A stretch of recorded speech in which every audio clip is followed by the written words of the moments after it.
Nós estamos começando aqui pela TV Terra do Sol, o Notícias de Fortaleza. E o nosso primeiro assunto de hoje é saúde. A Secretaria Municipal da Saúde de Fortaleza iniciou ontem os trabalhos de desativação do hospital de campanha do estádio Presidente Vargas. Com 280 leitos, a unidade foi inaugurada no dia 18 de abril e foi montada para atender pacientes com a Covid-19. A Secretaria de Saúde de Fortaleza iniciou nesta segunda-feira os trabalhos de desativação do Hospital de Emergência do Presidente Vargas. O hospital foi entregue à população no dia 18 de abril, quando já recebeu os primeiros pacientes. E desde o dia 1º de agosto não registra mais nenhum caso de Covid-19. A unidade foi entregue com 280 leitos, atendeu 1.239 pacientes, destes, 1.025 receberam alta.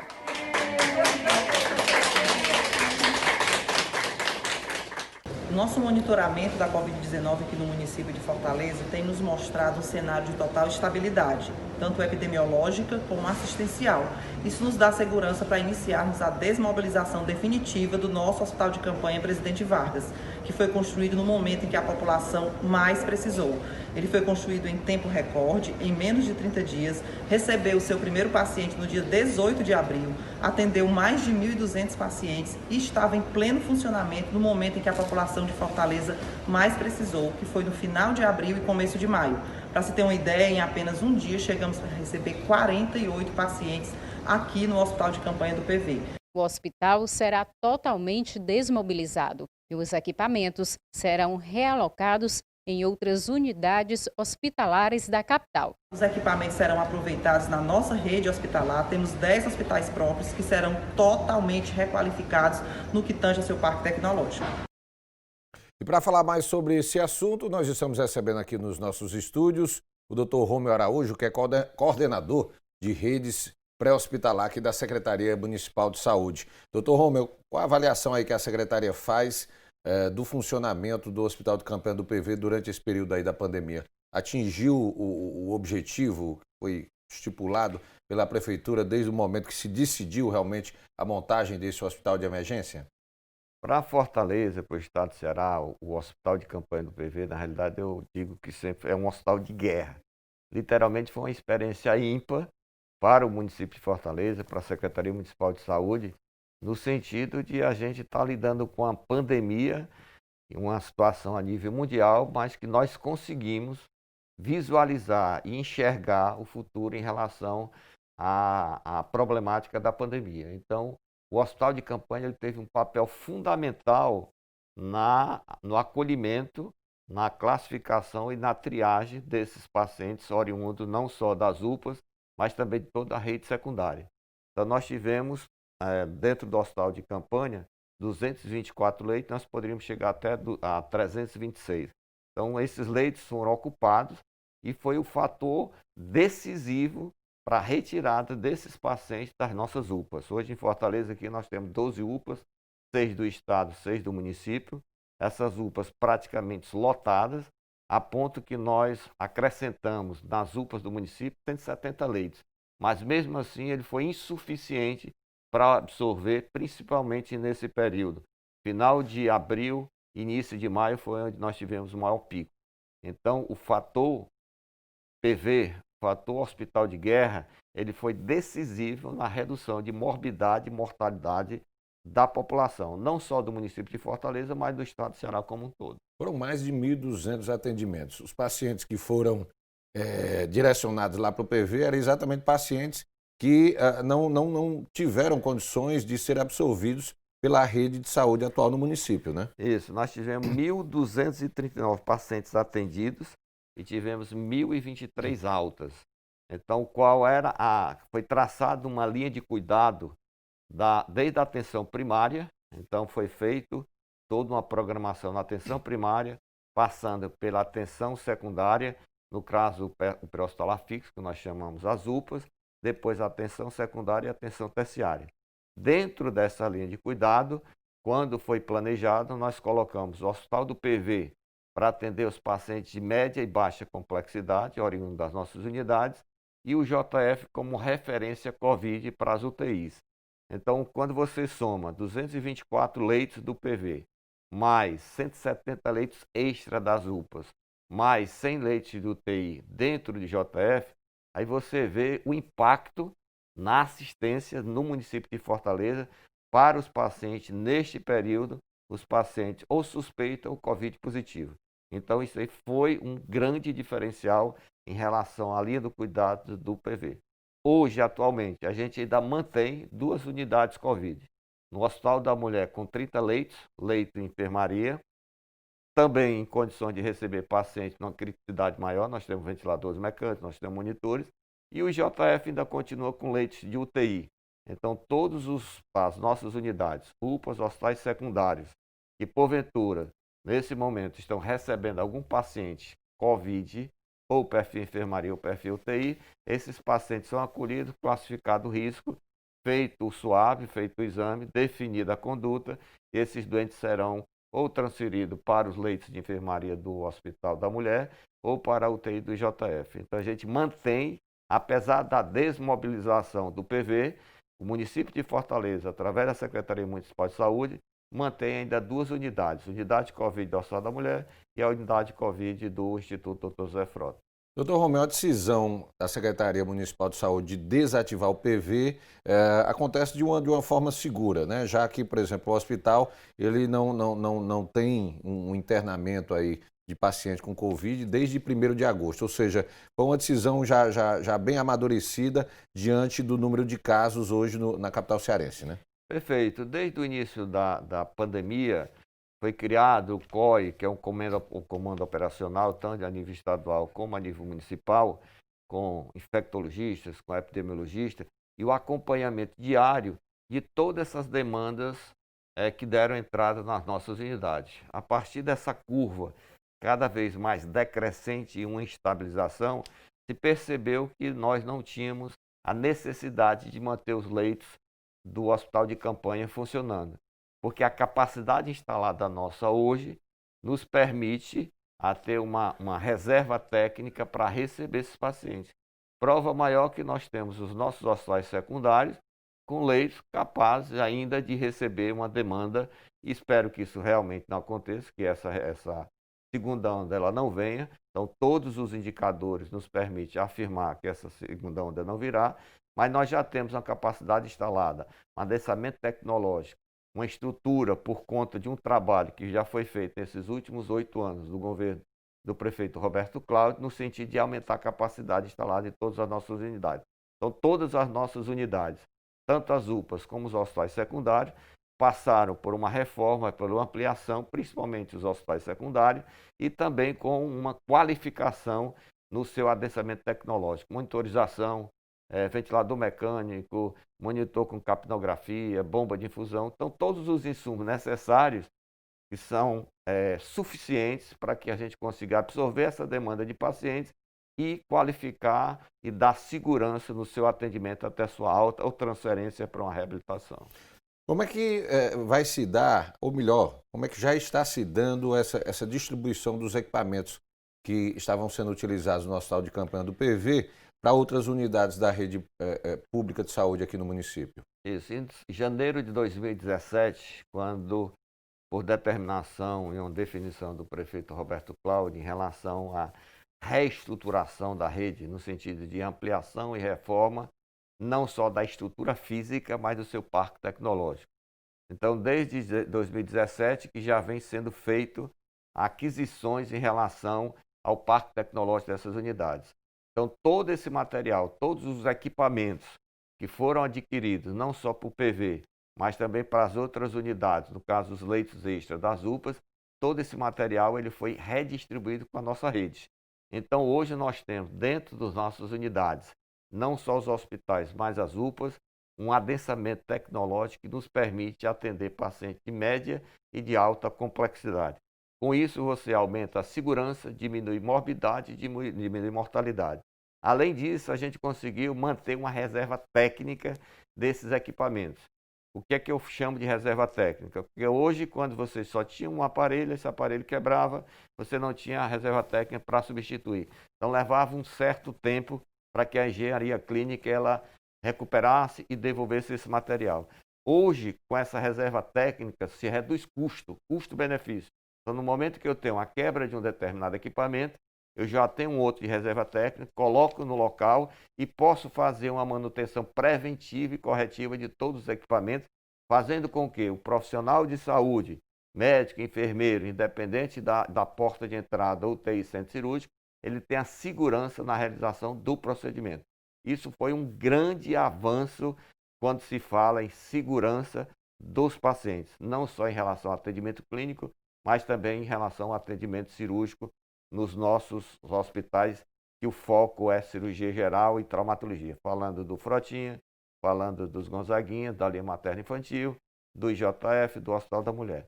Então, a população hoje de Fortaleza, ela tem uma rede hospitalar, uma rede de UPAs municipais e o IJF em condições de adensamento tecnológico e qualificação para atender bem e dar segurança para a sua população.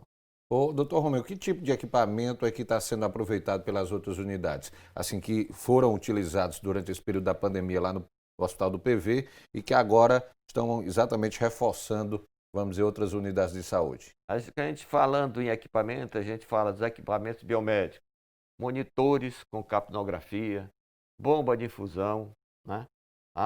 Os oxímetros de pulso, todo o material de vias aéreas, desde o material mais simples ao material mais complexo, material de via aérea difícil, que é quando você tem um paciente que vai tentar entubar, colocar no tubo, colocar na ventilação.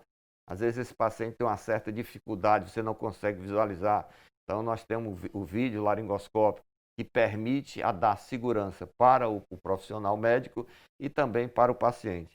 Além disso, os equipamentos hospitalares, cadeira de roda, maca, a série de mobílias hospitalares, camas hospitalares. Então nós conseguimos renovar o parque de mobiliário hospitalar em termos de camas, mesas de cabeceira, carro de anestesia, carro de parada. Então todos esses insumos necessários que fazem a linha do cuidado desses pacientes. Então era agradecer aí ao prefeito Roberto Cláudio pela determinação de, durante esses 8 anos e principalmente agora nos últimos 4 anos, esse investimento na rede secundária, não só na qualificação da ambiência e do ambiente, mas também nos equipamentos biomédicos, equipamentos hospitalares e toda a mobiliária que a gente está tentando renovar para que não só a população, mas os servidores tenham um ambiente digno para trabalhar.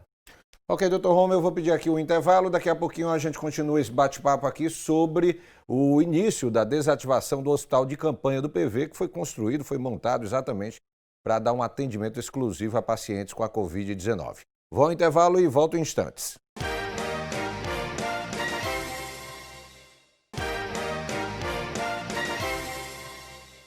A gente continua aqui com notícias de Fortaleza, falando de saúde. O hospital de campanha do PV está sendo já desmontado, a operação que foi iniciada ontem, segunda-feira. O Hospital de Campanha do PV ele realizou 1.239 atendimentos no período da pandemia do novo coronavírus, onde 1.025 pacientes tiveram alta. O hospital não registrava uma nova internação desde o dia 1º de agosto passado. A gente volta a conversar aqui no estúdio com o Dr. Romeu Araújo, ele que é coordenador das redes pré-hospitalar e hospitalar da Secretaria Municipal de Saúde. Doutor Romeu, a gente falou sobre a questão da distribuição dos equipamentos médicos que foram utilizados lá no PV e em relação às equipes. Se chegou a contratar pessoal extra para atuar durante essa pandemia ou já eram profissionais de saúde que já estavam no corpo funcional da Prefeitura?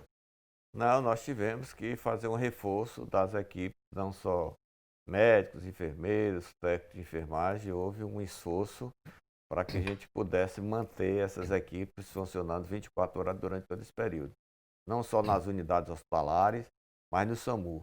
Só para você ter uma ideia, no SAMU nós começamos na pandemia com 5 UTIs, fomos para a 6ª UTI e depois nós tivemos que locar mais 4 UTIs. Nós ficamos com 10 UTIs, unidade avançada no SAMU Fortaleza, porque além do seu atendimento normal de rua, no domicílio, nós tivemos o SAMU como o fator principal na transferência desses pacientes das UPAs, das unidades. Então, todo o parque tecnológico, todo o grupo de profissionais do SAMU, não só as básicas, mas as avançadas, estiveram 24 horas trabalhando na transferência desses pacientes das UPAs, das unidades secundárias, para as nossas unidades referenciadas. IJF, Leonardo da Vinci, Hospital de Campanha, então todas as unidades, naquele momento, era referência para a Covid, então o SAMU teve um papel fundamental.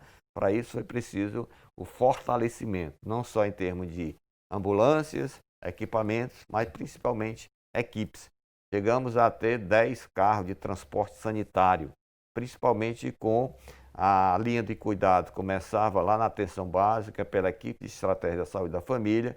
Esses pacientes chegavam nos postos com alguma demanda, então nós tínhamos dentro das regionais, dentro dos territórios, esse suporte do transporte sanitário para o deslocamento desse paciente dentro da unidade de saúde ou para a UPA ou para um hospital secundário, os doentes mais graves, mais críticos. Normalmente quem faz essa transferência era o SAMU. Os pacientes de baixa complexidade, com essa distribuição desses carros, desses transportes sanitários, eles faziam essas transferências principalmente para as UPAs, para o primeiro atendimento e uma definição de conduta.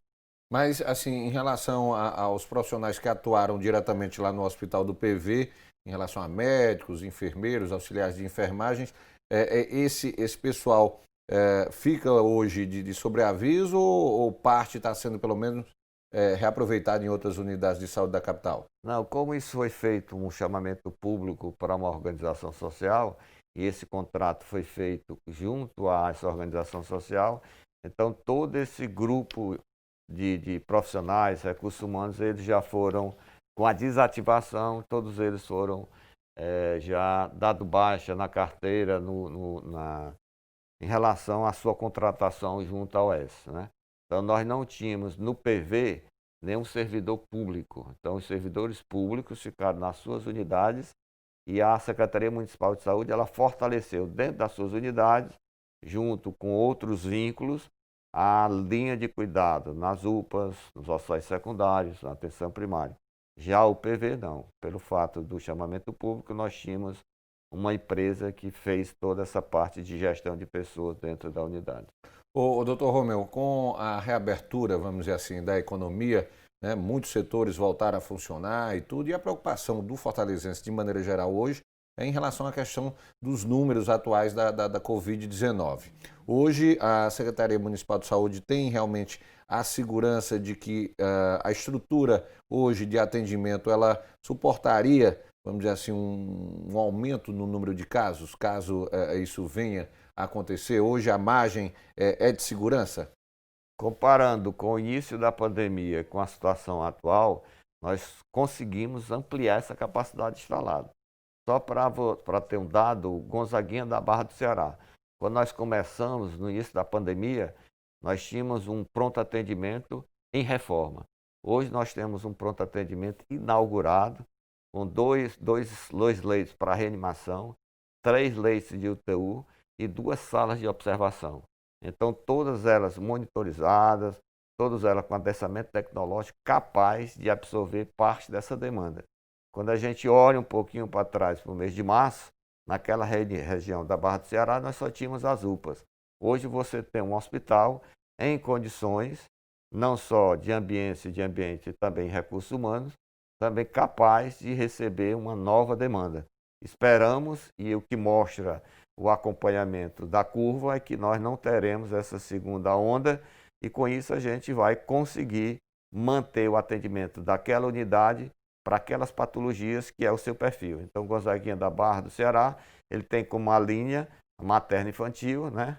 A mãe, a gestante, o bebê, e o pronto atendimento, que é um pronto atendimento clínico. Então, hoje nós temos, dentro das nossas unidades, uma capacidade instalada capaz de absorver um crescimento maior em relação ao Covid. Eu tenho uns números aqui relacionados aqui à Secretaria de Saúde de Fortaleza, em relação a número de casos aqui, mostrando que nesse período agora dos últimos 2 meses, a média diária de óbitos em Fortaleza não passou de 10, né? De 10 mortes aí nesses últimos 2 meses.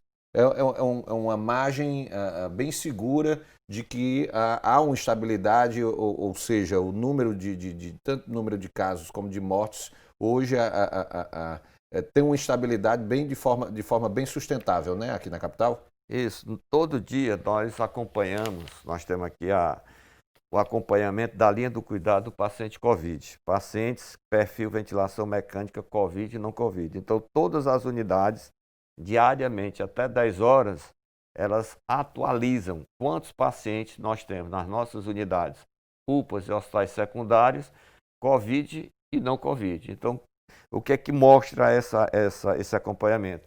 É cada vez mais uma redução de pacientes ou suspeita ou paciente Covid positivo. Então, esse acompanhamento nos dá, para a Secretaria Municipal de Saúde e para o Estado de Ceará como um todo, uma garantia em relação à nossa capacidade instalada. Esse acompanhamento diário que nós fazemos em relação aos pacientes em ventilação mecânica, Covid e não Covid, e os pacientes em enfermaria suspeito ou Covid positivo, faz com que a gente tenha uma segurança em relação a todo esse acompanhamento. Então, o acompanhamento em tempo real, né? A definição se o paciente é Covid ou não Covid, e você enxergar e ter uma capacidade instalada já definida, isso dá segurança não só para os profissionais de saúde, mas também para o paciente que terá um leito ou de enfermaria, um leito de UTI disponível no tempo mais precoce, mais rápido. Ok, doutor Romeu, eu vou pedir aqui um rápido intervalo, daqui a pouquinho a gente volta, continua conversando aqui um pouquinho sobre a situação da Covid aqui em Fortaleza, mas também sobre a reestruturação de várias unidades de saúde aqui da capital que estão recebendo melhorias e melhorias que serão entregues ainda nesse segundo semestre. Bom intervalo e volto já já.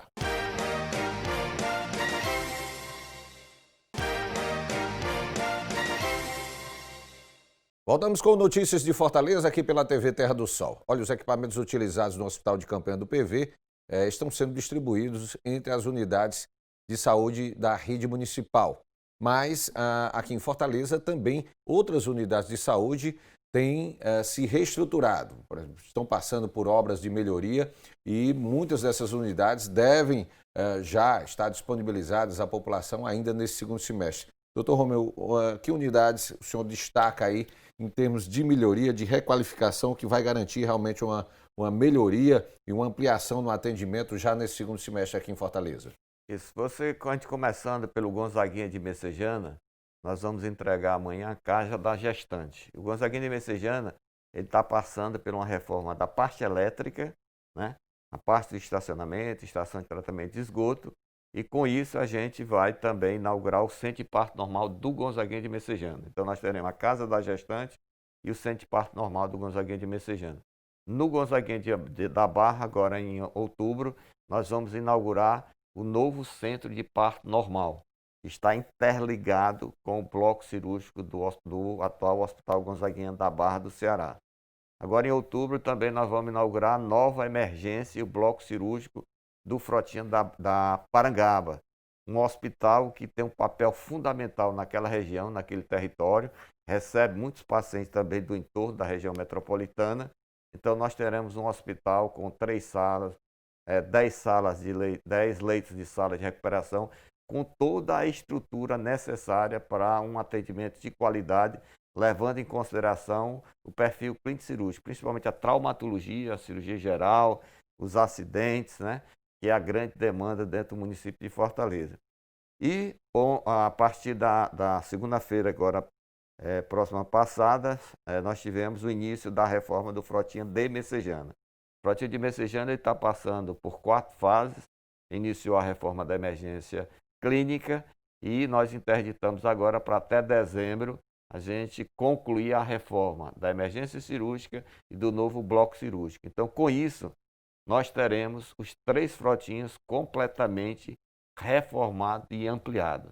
A gente consegue chegar em até 50% o número de atendimentos, a produção cirúrgica desses 3 hospitais. Então, se você somar hoje Frotinha de Parangaba, Frotinha de Messejana e Antônio Bezerra, a gente chega aí em torno de 12 salas cirúrgicas.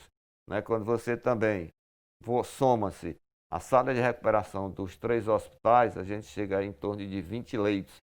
Então, a gente quase triplicou a capacidade instalada desses 3 hospitais. Com isso, nós vamos conseguir operar mais, não só os pacientes vítimas de traumas, acidentes, os abdômen agudo, os pacientes com pé diabético. Então, o tempo-resposta em relação ao procedimento cirúrgico desses pacientes será bem menor. Então, consegue se otimizar mais, rodar mais o leito e fazer com que esse paciente ele tenha um procedimento feito numa celeridade maior, alta, vai para casa e você evita complicações, morbidade e mortalidade desses pacientes. Isso falando da linha clínico-cirúrgico dos 3 frotinhas. Quando nós vamos para os Gonzaguinhas, Barra do Ceará, Gonzaguinha de Messejana e o Gonzaguinha do Zé Walter. O Gonzaguinha do Zé Walter, nós teremos um novo hospital, né? Um hospital de 160 leitos, já foi iniciada a sua construção e em dezembro a prefeitura estará entregando a primeira fase do Gonzaguinha do Zé Walter. Vale salientar que em 2017 nós entregamos o centro de parto normal do Hospital Nossa Senhora da Conceição. E no dia 18 agora de agosto foi entregue o Hospital da Criança de Fortaleza. Nós tínhamos o CROA, antigo CAC, ali na Parangaba, um hospital de baixíssima complexidade, onde nós não tínhamos cirurgias, nem traumatológica, nem a cirurgia pediátrica. Hoje, dentro do Hospital da Criança, que faz parte do complexo hospitalar do Hospital Zilda Arnes, nós temos pacientes, crianças, vítimas de traumas, fraturas fechadas. Hoje nós estamos transferindo 4 pacientes que estão no corredor do JF para o Hospital da Criança com fratura fechada que serão operados. As crianças com abdômen agudo, né, apendicite, que é uma grande demanda, principalmente do SEIB e dos nossos frotinhas, serão operados também no Hospital da Criança.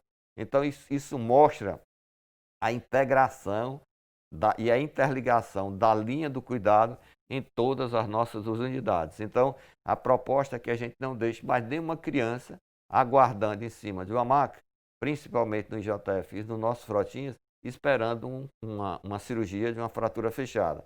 Isso se chama humanização, isso se chama dignidade e qualidade da assistência para a população de Fortaleza, principalmente a população pediátrica. Doutor Romeu, eu acho que vale a pena a gente sempre explicar isso para que o fortalezense ele entenda realmente, até para quando ele precisar realmente de atendimento na rede pública de saúde aqui no município. Quais são os perfis de atendimento dos Gonzaguinhas e dos Frotinhas? Nós, quando iniciamos, a gente definiu a linha de cuidado. O que é a linha de cuidado? Quando você olha para os Gonzaguinhas, a linha de cuidado é materno-infantil. É a mãe que está gestante, que vai ter seu bebê. Normalmente, essa mãe está dentro do seu território, ela faz o seu pré-natal lá com a equipe de estratégia da saúde da família, cria-se um vínculo dentro do seu território com a sua maternidade, ela procura visitar aquela maternidade antes do período do parto, para que ela conheça, ela conviva com a equipe que vai recebê-la. Quando você vai para os nossos frotinhas, ainda falando da linha materno-infantil, nós temos o Hospital da Mulher, o Hospital Zilda Arnes, que é o nosso grande hospital pelo fato de ele ter uma UTI neonatal, tem uma UTI de adulto, tem um 5, ele recebe aquelas gestantes de maior complexidade, gestantes de maior risco que sairão e serão transferidas das nossas unidades secundárias.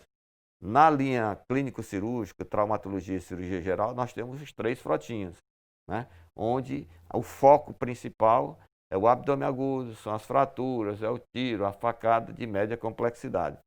Dentro do complexo Zilda Arnes, hoje, o antigo Hospital da Mulher, que a gente ampliou a capacidade instalada, a gente aumentou a cirurgia geral e todas as especialidades, a cirurgia do abdômen, a cirurgia de cabeça e pescoço. Então, toda aquela subespecialidade dentro da cirurgia geral, hoje nós operamos dentro do Hospital da Mulher.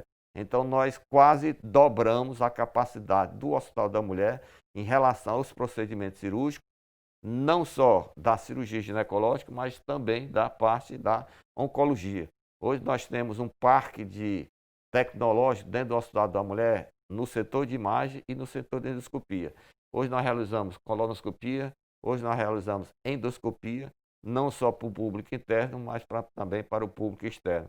Então, esse parque em relação à endoscopia, ele dá suporte para todas as nossas redes, não só as UPAs, mas também a rede secundária. Então, essa integração de serviço, esse custo-benefício em relação a toda essa rede, faz com que a gente consiga diminuir essa fila e aumente a capacidade instalada da rede como um todo. Ok, doutor Romeu, obrigado mais uma vez aqui pela presença aqui na TV Terra do Sol, dando esses esclarecimentos aí sobre as intervenções aí que vêm sendo feitas em várias unidades de saúde da capital e também sobre o início da desativação do hospital de campanha do estádio Presidente Vargas. Obrigado pela presença. Vamos a um intervalo, daqui a pouquinho a gente volta e o nosso assunto será cultura. Vamos falar do Memorial do Paço Municipal, você vai saber um pouco mais sobre esse memorial. Vou ao intervalo e daqui a pouquinho eu estou de volta.